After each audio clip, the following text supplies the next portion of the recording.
Assalamualaikum class 7. Today we are going to start the last chapter of the final term, chapter number 9. Continue with the HTML. Last chapter we have done is HTML. अब उसमें ही कुछ tags जो आगे और शामिल होंगे HTML में वो इस चैप्टर में हैं जो हम डिस्कस कर लेते हैं. Open your book 106, page number 106. Continue with HTML. In the previous chapter, we discussed about HTML hypertext markup language. You learned how to create, save, view an HTML document, the main part of HTML document, and about the document tag which identify these part. You have learned that all the information that is to be displayed in the web page and also the tags related to it are included in the body section defined by the body tag. Let us now learn about the tag that define the page structure within the body section. Let us learn about the text formatting tags. Last chapter के अंदर हमने hyper text marker language के बारे में पढ़ा. ठीक है, उसके बाद के कैसे क्रिएट करते हैं, सेव करते हैं, व्यू कर सकते हैं. टैग्स के बारे में पढ़ा 4 बेसिक्स. ठीक है, जो HTML था, हेड था, टाइटल और बॉडी. अब हम पढ़ेंगे जो बॉडी सेक्शन में हम टैग्स दे सकते हैं. सबसे पहले text formatting tag. Starting a new paragraph. Text formatting के लिए पैराग्राफ अगर हम स्टार्ट कर रहे हैं तो वो कैसे करना चाहेंगे, उसके लिए हम पी टैग यूज़ करेंगे. पैराग्राफ टैग और P tag is a container element. This means P has to be typed at the beginning of a paragraph and the slash P at the end of the paragraph. ये एक container element है. इसका मतलब है paragraph शुरू होने से पहले हम पी लिखेंगे, पैराग्राफ टाइप करेंगे और उसके बाद उसको क्लोज पी टैग का क्लोजिंग टैग भी लगाएंगे. इस तरीके से इसका सिंटैक्स है. अब इसकी एग्जांपल देख लें. एग्जांपल है ये HTML बॉर्ड स्टार्ट होता है, फाइल हेड स्टार्ट हुआ, उसी तरह उसमें टाइटल दिया है पैराग्राफ, टाइटल क्लोज हो गया, हेड क्लोज हुआ. बॉडी स्टार्ट हुई, बॉडी के अंदर 2 पैराग्राफ यूज़ किए हैं तो ये पैराग्राफ स्टार्ट हुआ P, starting a new paragraph. अब इसको आप ज़्यादा टाइप भी कर सकते हैं तो सिर्फ एक सेंटेंस लिखा है और ये इन्होंने स्लैश पी क्लोज कर दिया. इस तरह ये दूसरा पैराग्राफ स्टार्ट हुआ, एंड ऑफ द डॉक्यूमेंट, और ये सेकंड पैराग्राफ भी क्लोज हुआ. फिर बॉडी और फिर HTML. अब इसको हम पहले तो सेव करेंगे, फिर उसको इंटरनेट एक्सप्लोरर में जाकर ब्राउज़र में देखेंगे तो ये आपको इस तरह डिस्प्ले होगा एक पैराग्राफ, और क्योंकि वो दूसरा पैराग्राफ भी यूज़ हुआ था तो वो नेक्स्ट लाइन से स्टार्ट होगा. अगर हम पैराग्राफ टैग यूज़ ना करते तो ये दोनों लाइनें एक साथ आपको वेब पेज पर डिस्प्ले हुई हुई नज़र आती, अलग अलग नहीं होती. Changing the alignment of a paragraph. अब अगर अलाइनमेंट की हमें पैराग्राफ चेंज करना है, पैराग्राफ की अगर हमें अलाइनमेंट चेंज करनी है तो वो हम कैसे कर सकते हैं. To change the alignment of text in a paragraph, align attribute can be used. इसके लिए हम पैराग्राफ में अलाइन एट्रीब्यूट यूज़ करते हैं.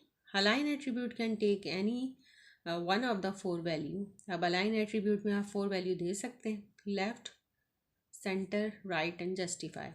सिंटैक्स इसका ये है कि पी वही जो पैराग्राफ है, स्टार्ट होगा, क्लोज होगा. एट्रीब्यूट जो होता है ओपनिंग टैग में ही यूज़ होता है, तो हम इसमें यूज़ कर रहे हैं अलाइन का एट्रीब्यूट पी के साथ, यानी पैराग्राफ के साथ, और इक्वल लेबल.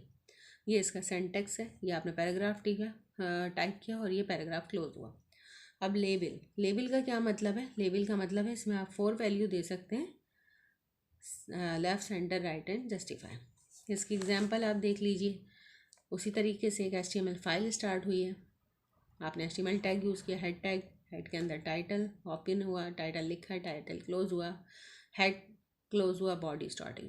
बॉडी में आपने पहला पैराग्राफ लिया पी, अलाइन एट्रीब्यूट यूज़ किया इक्वल लेफ्ट. इस तरीके से हमारा पहला पैराग्राफ है, यानी जो टाइप करेंगे ये पहला पैराग्राफ टाइप हुआ और ये क्लोज हो गया, तो इसकी अलाइनमेंट क्या होगी जब आप इसको देखेंगे रन करके, तो लेफ्ट. फिर दूसरा पैराग्राफ स्टार्ट किया, उसमें जो अलाइन एट्रीब्यूट है उसको सेंटर, फिर तीसरे में अलाइन की जगह आपने राइट लिया, और चौथे में अलाइन एट्रीब्यूट की जगह जस्टिफाई. और यह आपका बॉडी क्लोज हो गई. इसके बाद HTML फाइल क्लोज हुई. इसको सेव करेंगे और जब आप इसको वेब पेज में इसका वेब पेज देखेंगे इंटरनेट एक्सप्लोरर में, ब्राउज़र में, तो आपको इस तरह डिस्प्ले होगा. 4 आपने पैराग्राफ बनाए थे, पहले की अलाइनमेंट लेफ़्ट थी, ये देख लें, दूसरे की सेंटर थी, तीसरे की राइट थी और चौथे की जस्टिफाई थी। जस्टिफाई अलाइनमेंट जब ज़्यादा क्लियर होती है जब वो एक से ज़्यादा लाइनें हो। जस्टिफाई पूरा एक लेफ़्ट और राइट मिलाकर पूरे टेक्स्ट को एक ब्लॉक बना देता है। ब्लॉक टेक्स्ट का बना देता, वो जब भी समझ में आ सकती है जब आप एक से ज़्यादा लाइन यूज़ करें। फिर है inserting blank space in the text and NBASP। देखें एक कोड होता है जिससे आप ब्लैंक स्पेस दे सकते हैं। अगर आपको स्पेस एक से ज़्यादा देनी है तो आप टेक्स्ट एडिटर में स्पेस देंगे, उससे फ़र्क नहीं पड़ेगा, वेब पेज में ये स्पेस आएगी जब वो रन करके देखेंगे। तो अगर हमें देनी है तो हम ये वाला कोड यूज़ करेंगे। आप web browser ignore any extra space added to the text in HTML document. ठीक है, वेब ब्राउज़र यानी ये इंटरनेट एक्सप्लोरर या कोई भी ब्राउज़र है वो इग्नोर कर देगा जो भी आपने HTML डॉक्यूमेंट में स्पेस दी होंगी, इग्नोर कर देता है। To insert a blank space special HTML code and NBASP has to be added to the document. अगर आपने एक्स्ट्रा स्पेस देनी है तो ये कोड है, ये आप टाइप करेंगे। इसके एग्जांपल में देख लें, हेड HTML फाइल स्टार्ट होती है, हेड दिया, टाइटल दिया, टाइटल क्लोज है, हेड क्लोज है, बॉडी स्टार्ट है। अब इसमें ये लिखा है इन्होंने रोल नंबर के बाद इन्होंने ये वाला कोड एक दफ़ा और सेमी कॉलन के साथ दूसरी दफ़ा, फिर सेमी कॉलन के साथ तीसरी दफ़ा और फिर सेमी कॉलन के साथ चौथी दफ़ा यूज़ किया और उसके बाद इन्होंने नेम लिखा। फिर बॉडी क्लोज हुई, HTML क्लोज। इसको रन करके देखेंगे तो ये 4 स्पेस आपको नज़र आ रही है, यानी जितनी स्पेस देनी है उतनी दफ़ा आपने वो कोड यूज़ किया। वरना अगर ये नहीं देते और सिर्फ आप स्पेस प्रेस करते रहते, रन होता तो सिर्फ एक स्पेस होती है, बराबर में होता। हमें यहाँ पे पेज में इसको आगे करना था, इसलिए ये कोड यूज़ किया। Starting a new line BR tag. अगर आपको एक नई लाइन स्टार्ट करनी है तो एक BR टैग होता है, वो यूज़ होता है। अच्छा क्लास, जो भी मैंने आपको बताया कि स्पेस कोड वो भी एक एम्प्टी एलिमेंट था, ठीक है, नहीं बल्कि वो तो कोड है, ठीक है। ये जो BR है ये एम्प्टी एलिमेंट है। To start a new line without starting a new paragraph the empty element break tag और BR इज़ यूज। अगर आपने एक नई लाइन स्टार्ट करनी है बगैर पैराग्राफ के, पैराग्राफ नहीं स्टार्ट नहीं करना, लाइन नई स्टार्ट करनी है तो आप BR यूज़ कर सकते हैं। ये एक एम्प्टी एलिमेंट है, यानी इसका ओपनिंग क्लोज नहीं है, सिर्फ एक ही यूज़ होगा। Like any other empty tag, this tag also does not act on a block of text, it simply break the text wherever it is encountered and start the remaining text at the left margin in the next line।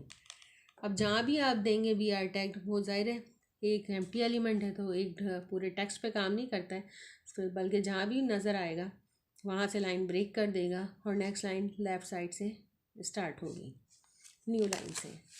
Syntax simple यही है कि bracket में लिखा जाता है BR।